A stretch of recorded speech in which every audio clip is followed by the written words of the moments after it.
Bonjour et bienvenue dans cette vidéo qui démontrera l'expérimentation de la planification du réseau CERAN et de son front hall à travers une plateforme qui a été mise sur pied par un ENA académique de l'École nationale supérieure polytechnique de Yaoundé lors de son projet de fin de formation.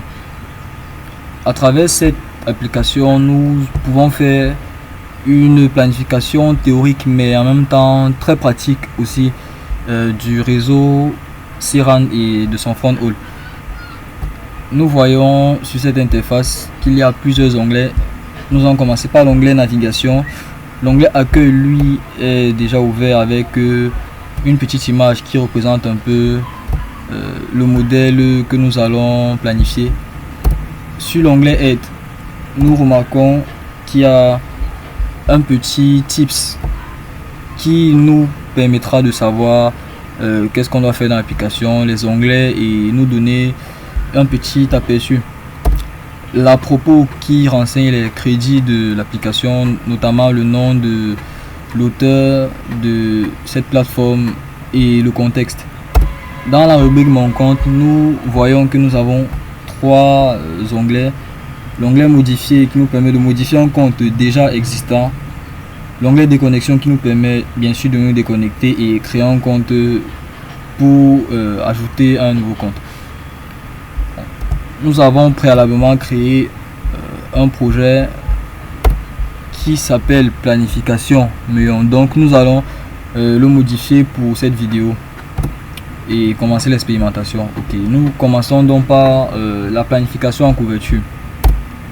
La planification en couverture prend plusieurs paramètres en compte comme la zone d'étude, le type de InnodeB, le type de User Equipment et d'autres paramètres. Ici, nous avons le choix d'entrer les valeurs par défaut ou de les entrer nous-mêmes, mais nous allons entrer la valeur par défaut et puis valider. Lorsque nous validons, nous nous rendons compte que les résultats en couverture sont par exemple le rayon de la cellule qui est ici de 1,169 km et le nombre de InnodeB qui s'élève à 51. Mais nous remarquons qu'en changeant le modèle de propagation qui ici est Okumura-Hata, nous pouvons avoir des résultats en couverture différents. Par exemple ici en changeant et en mettant le modèle de propagation COS 231 ATA, nous nous rendons compte qu'en validant on se retrouve plutôt avec un total de 74 InnodeB à déployer et un rayon de cellules inférieur qui est ici égal à 0,97 km. Et de même en utilisant le troisième modèle de propagation qui ici est le modèle K-facteur,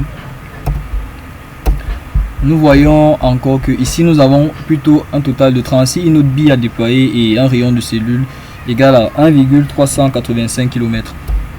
Mais pour la suite de l'expérimentation, nous allons continuer avec les valeurs par défaut. Maintenant, nous allons basculer vers le dimensionnement en capacité. Dans le dimensionnement en capacité, nous avons des paramètres tels que le service de messagerie, les paramètres du service jeu, paramètres du service de musique, entre autres.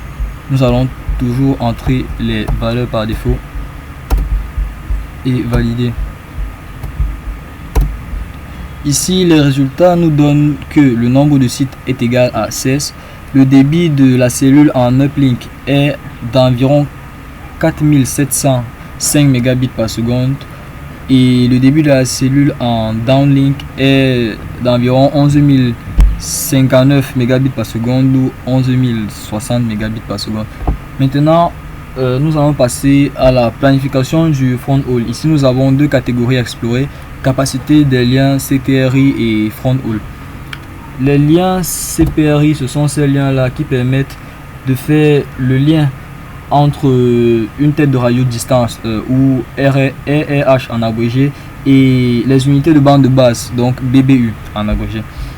Ici, en validant, nous rendons compte qu'ici on a la capacité de l'antenne porteuse 0,0576 mégabits par seconde, nombre d'AXC du canal 192, capacité des liens du lien CTI par secteur qui est aussi égal à la capacité du lien front haul qui est égal à 12 165,12 mégabits par seconde.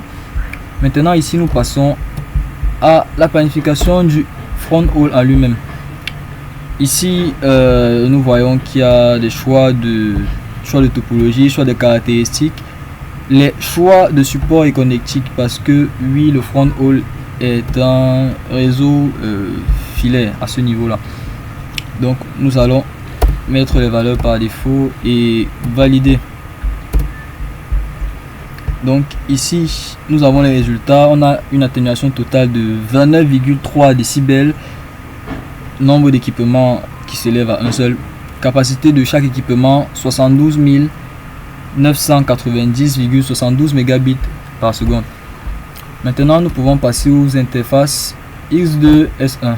L'interface X2 lui permet de connecter les stations de base dont les Inode B entre elles, et l'interface S1 permet la communication entre les Inode B et les équipements du cœur réseau.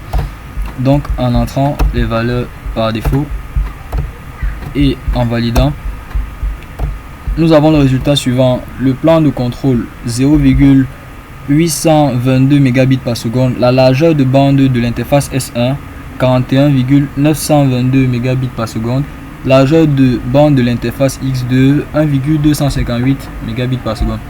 Puis nous passons à l'onglet suivant qui est le CAPEX. Le CAPEX qui représente les dépenses d'investissement. Comme dépenses d'investissement, ici nous voyons très bien coût d'études d'ingénierie radio, coût d'études d'ingénierie réseau, coût des infrastructures IP, coût des logiciels et ainsi de suite. Donc nous entrons toujours les valeurs par défaut et puis nous validons. Nous nous rendons compte que avec les coûts de conception, investissement matériel et logiciel, coût de déploiement du réseau, coût de logistique et de suivi, nous nous retrouvons à un montant total du CAPEX qui s'élève à 12 407 millions de francs CFA. Puis en allant dans la rubrique suivante qui est l'OPEX, qui lui est un indice qui représente les dépenses d'exploitation. Dépenses d'exploitation qui sont ici, par exemple la location annuelle des sites radio, la location annuelle des fréquences, l'énergie électrique consommée par exemple, le taux d'imposition, ainsi de suite. Mais cet onglet nous permettra aussi de faire un bilan des recettes annuelles, des dépenses annuelles, et nous établira les bénéfices que le réseau engendrera par an. Donc en validant, on se rend donc compte qu'ici, par exemple, pour la première année, nous nous rendons compte qu'on nous affiche l'OPEX, les recettes engrangées et les bénéfices. Et on peut constater à suffisance que les bénéfices augmentent d'année en année sur les 5 ans qui sont représentés dans ce tableau. Puis à la fin, nous allons passer à la cartographie. La cartographie qui, elle, va nous montrer un déploiement des Inode B, bien sûr dans la ville de Yaoundé, la ville qui est étudiée ici. Nous voyons donc toutes ces stations de base là qui sont déployées dans la ville. Ceci met donc un terme à la vidéo.